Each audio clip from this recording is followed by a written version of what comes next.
Buenas noches, compañeros de maestría, Dr. William Frank. En el día de hoy vamos a realizar un tutorial como respuesta a la pregunta ¿qué es la planificación educativa en educación superior? Vamos a dar inicio de la mejor forma. Agradezco su atención. Maestría en Administración y Planificación Educativa en la Universidad Metropolitana de Educación, Ciencia y Tecnología, UMECIT. Esta área es Administración y Planificación de Programas de Educación Superior, la cual es orientada por el Dr. William Frank Español Sierra. Trabajo presentado por el especialista Jorge Enrique Aguilar Jerez. Este tutorial tiene como objetivo buscar la respuesta a la pregunta ¿qué es la planificación educativa en educación superior?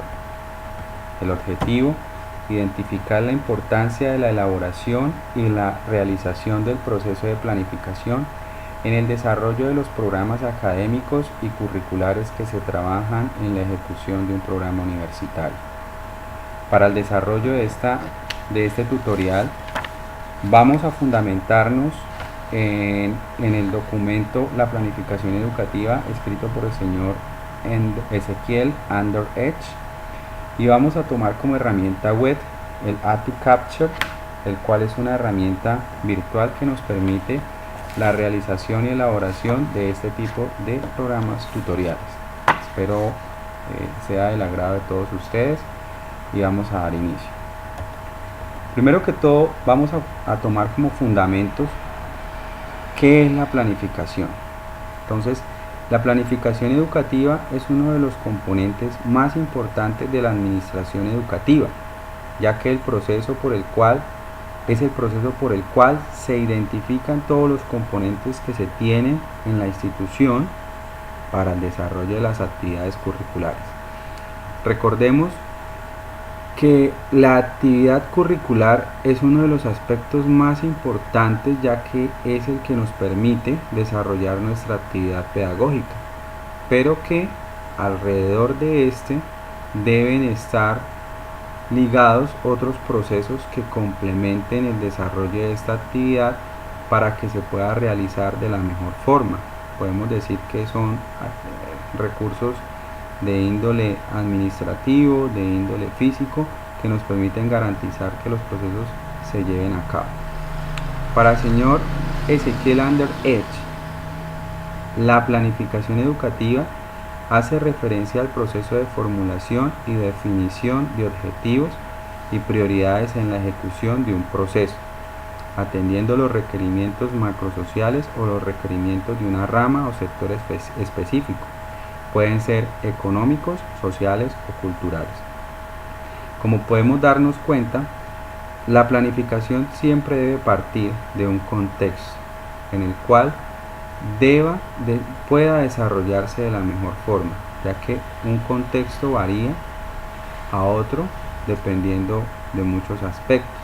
Una planificación no puede ser generalizada, sino que tiene que tener una aproximación real al contexto en el cual se va a desarrollar. Otro componente muy importante que debemos tener en cuenta es que la planificación es un proceso recurrente, proceso que siempre está en marcha.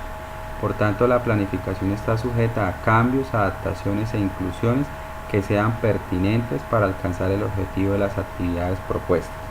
Nosotros no podemos desconocer que toda planificación parte de la construcción de unos objetivos hacia unas metas y que vincula muchos procesos como los hemos podido abordar en esta materia.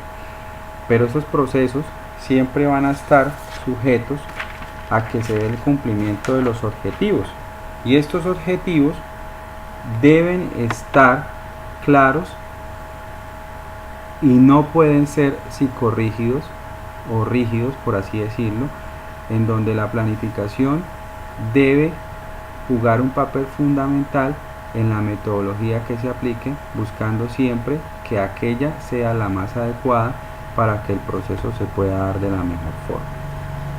Entonces, los aspectos de la planificación que vamos a tomar vamos a hacer un pequeño repaso de cuáles son los principales aspectos de planificación que nosotros debemos tener en cuenta. Entonces, como primero aspecto de planificación, debemos tener un diagnóstico.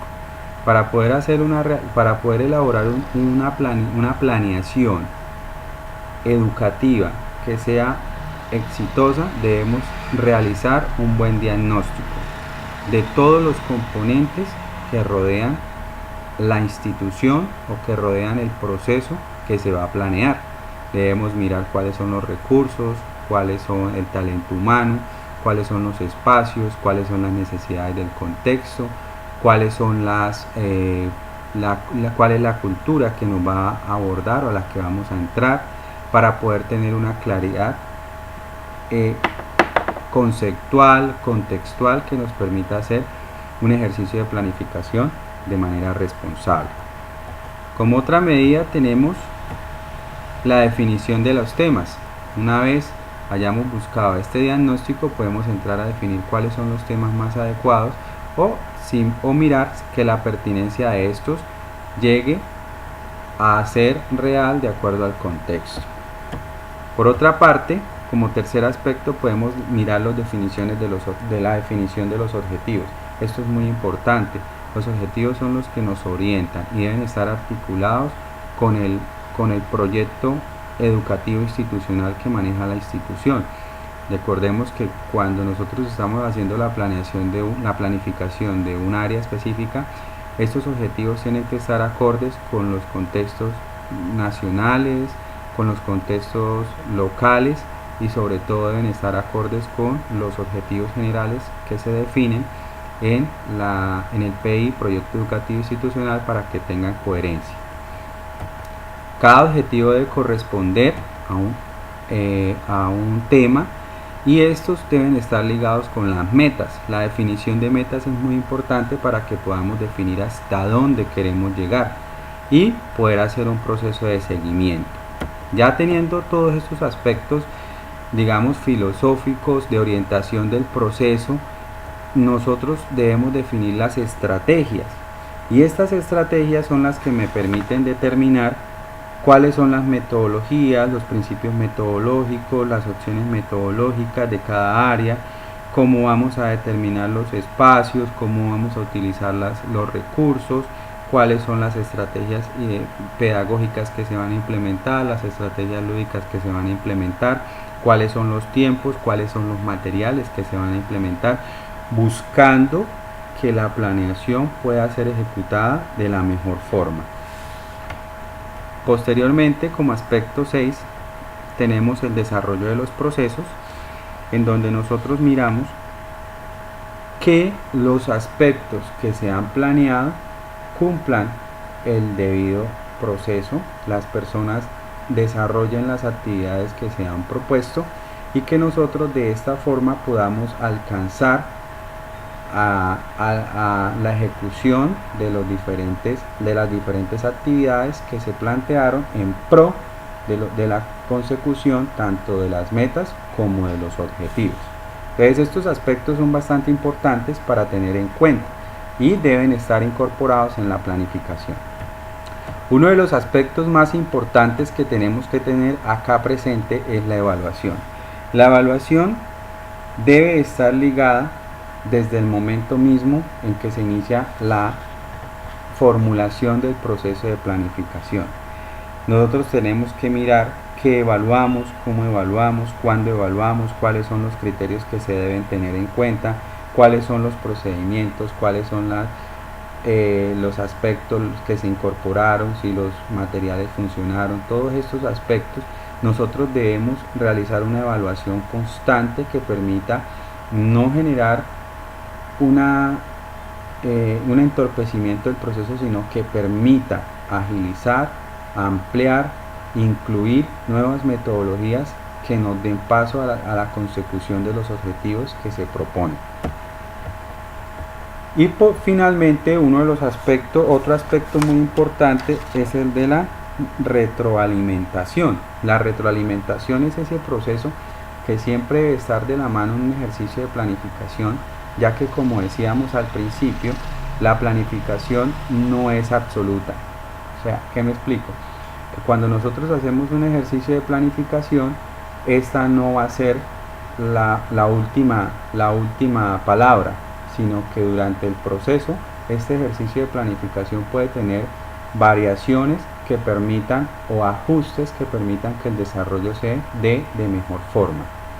Y finalmente, en los aspectos de planificación, la socialización. La socialización es aquel aspecto que nos garantiza que la comunicación sea asertiva, que todas las personas conozcan cuáles son los objetos, los objetivos, cuál es el objeto de la planificación y cuáles son los procesos que se están abordando. Bueno, en este sentido, nosotros vemos que la planificación cuenta con una serie de procedimientos que deben ser muy claros. Para este momento, pues nosotros voy a hacer un análisis rápidamente de un programa universitario aquí en Colombia, correspondiente a la Universidad Industrial de Santander, en el área de gestión de la comunicación empresarial, para la carrera de administración de empresas. Entonces, este es un programa para cuarto semestre de una carrera semipresencial que la Universidad Industrial de Santander a bien tiene desarrollar. Pues aquí podemos ver los siguientes aspectos: una contextualización del área. Vemos la importancia de la asignatura. Esto es fundamental para que las personas empiecen a generar sentido de pertenencia y vean cuál es la función que la asignatura tiene dentro del proceso que se va a desarrollar.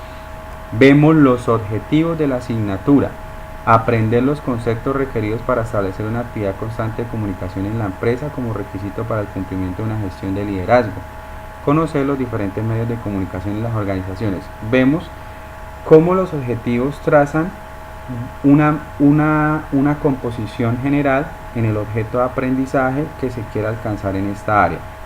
Posteriormente vemos el plan de aprendizaje, que es donde nosotros estamos hablando de la planeación y la definición de estrategias. Ya tenemos el desarrollo, los aspectos ya tenemos la identificación de temas, ya tenemos la definición de los mismos, ya tenemos cuáles son los objetivos, ya tenemos cuáles son las metas de aprendizaje. Ahora vamos a ver la definición de las estrategias, qué es lo que se quiere en función del tiempo, como lo podemos observar acá. Nuevamente seguimos, aquí vemos los módulos que se van a trabajar dependiendo de la intensidad de la intensidad que el área tiene. Posteriormente vemos cuál es el plan de acción. En esta vamos a observar cómo se presenta la unidad y cómo cada una de estas actividades tiene un proceso en donde se identifica la meta de aprendizaje, cuáles son los productos que se tienen en cada una de estas y cómo se pretenden abordar. Vemos de manera específica, paso a paso, cuál es el seguimiento que se debe hacer por el estudiante para alcanzar las metas que se han propuesto. Entonces, es una organización específica que nos permite ver cómo están ligados las metas de aprendizaje, no solo con las necesidades que se quieren o con las competencias que se quieren desarrollar en el estudiante, sino también vemos cómo esta está ligada con el entorno virtual o que la universidad maneja, porque pues teniendo en cuenta que esto es un programa de educación semipresencial en donde los estudiantes atienden la parte virtual como las tutorías presenciales que tienen cada vez que la universidad bien tenga citarlos. Vemos los tiempos de ejecución, vemos materiales de apoyo y vemos algo muy importante, que es la evaluación de todo el proceso. Entonces vemos cómo se plantea la rúbrica de seguimiento acorde a lo que la universidad considera el estudiante debe alcanzar. Entonces, de esta manera, pues nosotros vemos rápidamente cómo se da un proceso de planeación para el área, cualquier área puede ser, en este caso la de gestión de la comunicación empresarial en la carrera de administración de empresas, cuarto semestre. Bueno, entonces, en conclusión, podemos determinar que la planificación es uno de los componentes más importantes de la actividad educativa y que debe ser un ejercicio serio, responsable, no solo para el desarrollo de una actividad universitaria, de un proceso universitario, sino también en cualquier área o cualquier momento de los procesos de aprendizaje, ya sea en educación primaria, en educación básica secundaria, en educación media vocacional, en la educación universitaria, en un posgrado o en la educación técnica de desarrollos que las universidades ofrecen. Bueno, este ha sido mi tutorial, espero sea del agrado de todos ustedes. Muchísimas gracias, mi nombre es Jorge Enrique Aguilar Jerez. Gracias.